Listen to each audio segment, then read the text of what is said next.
पैगंबर पर विवादित बयान को लेकर सुप्रीम कोर्ट ने नूपुर शर्मा को फटकार लगाई है। दरअसल सर्वोच्च अदालत ने यह कहा कि नूपुर शर्मा टीवी पर जाएं और अपने बयान के लिए पूरे देश से माफी मांगे। सुप्रीम कोर्ट ने पुलिस से यह भी पूछा कि अब तक इस पर कार्रवाई क्यों नहीं की गई है।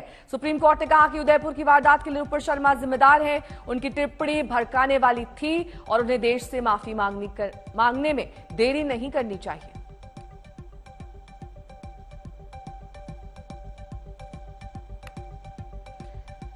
तो दिल्ली पुलिस को भी फटकार लगी है नूपुर शर्मा के साथ साथ कोर्ट की तरफ से। वीडियो सबूत हैं तो फिर कार्रवाई क्यों नहीं? राजनीतिक दबाव में है क्या दिल्ली पुलिस, इसलिए कार्रवाई नहीं की जा रही है? ये भी कोर्ट ने साफ तौर पर कहा है। एफआईआर भी दर्ज हुई है नूपुर शर्मा के खिलाफ, उसके बावजूद एक्शन नहीं हुआ है।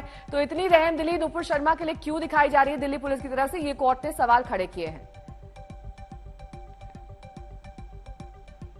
टीवी पर जाकर माफी मांगे नूपुर शर्मा, ये सुप्रीम कोर्ट की ओर से टिप्पणी की गई। उन्होंने कहा कि अगर पूरे देश ने उनको ये आपत्तिजनक टिप्पणी करते सुना तो अब माफी भी उन्हें टीवी पर ही मांगनी चाहिए। आपकी हल्की जुबान ने पूरे देश में आग लगा दी। कई एफआईआर के बाद भी पुलिस ने आपको छुआ तक नहीं, पुलिस ने कोई कार्रवाई नहीं की, ये सुप्रीम कोर्ट की ओर से कहा गया है।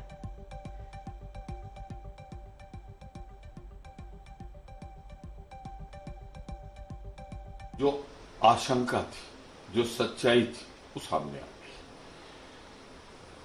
बेरोजगारी, महंगाई जैसे मुद्दों से ध्यान हटाने के लिए जो एक साजिश थी भारतीय जनता पार्टी की, सारे तथ्य जब गए सुप्रीम कोर्ट के सामने, सुप्रीम कोर्ट ने दो टूक कह दिया कि ये जो देश में घटनाएं हो रही हैं, इसके लिए नूपुर शर्मा जी का ये बयान ही जिम्मेदार है। तो माफी सिर्फ नूपुर शर्मा जी को नहीं मांगनी चाहिए, माफी भारतीय जनता पार्टी के सर्वोच्च नेतृत्व को मांगनी चाहिए कि अपनी कमियां छिपाने के लिए उन्होंने सारे देश में आग लगाने का वातावरण बनाने दिया। अपने अधिकृत प्रवक्ता को, अपने अधिकृत मंच से सारे राज खुलकर आ गए। भारतीय जनता पार्टी देश को सांप्रदायिकता की आग में जो झोंक रही थी, सुप्रीम कोर्ट ने बेनकाब कर दिया। नूपुर शर्मा कान पकड़ के माफी मांग लेगी तो क्या भाजपा माफी नहीं मांगेगी? ये तो भाजपा की बुनियाद है ना। इस देश भर में आग फैला के, नफरतों को ये करके, खून के रफ्तार बहा के ये सब जो करे हैं, ये तो बीजेपी के काम है ना।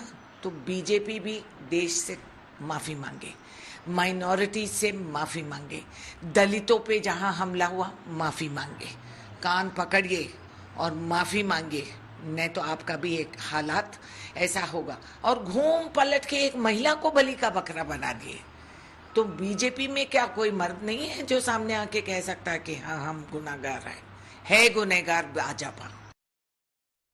वहीं कोर्ट की ओर से क्या कुछ कहा गया है, 10 बड़ी बातें कोर्ट की आपको बता देते हैं जो कि नूपुर शर्मा के खिलाफ कही गई। उदयपुर हिंसा के लिए बयानबाजी जिम्मेदार है नूपुर शर्मा की, ये सुप्रीम कोर्ट ने कहा है। नूपुर की टिप्पणी भावनाएं भड़काने वाली थी, धार्मिक सौहार्द बिगाड़ने वाली थी, ये भी कोर्ट ने कहा है। साथ ही ये कहा कि नूपुर टीवी पर जाएं और देश से माफी मांगे, क्योंकि टीवी पर ही ये टिप्पणी की गई थी। नूपुर ने माफी मांगने में भी देरी कर दी है, इसलिए जल्द से जल्द उन्हें टीवी पर आकर माफीनामा देना चाहिए। नूपुर जैसे लोग बयान देकर भड़काते हैं। सुप्रीम कोर्ट ने साथ ही यह भी कहा कि देश में जो कुछ हो रहा है उसके लिए नूपुर जिम्मेदार है। जाहिर तौर पर सीधे उदयपुर हत्या मामले को जोड़ते हुए यहां कोर्ट ने यह भी कहा कि नूपुर की टिप्पणी ने देश भर में आग लगा दी है। नूपुर की सुरक्षा को खतरा नहीं है, खुद नूपुर खतरा है। सुप्रीम कोर्ट ने यह भी कहा कि पार्टी प्रवक्ता होने का मतलब यह नहीं कि कुछ भी बोलें।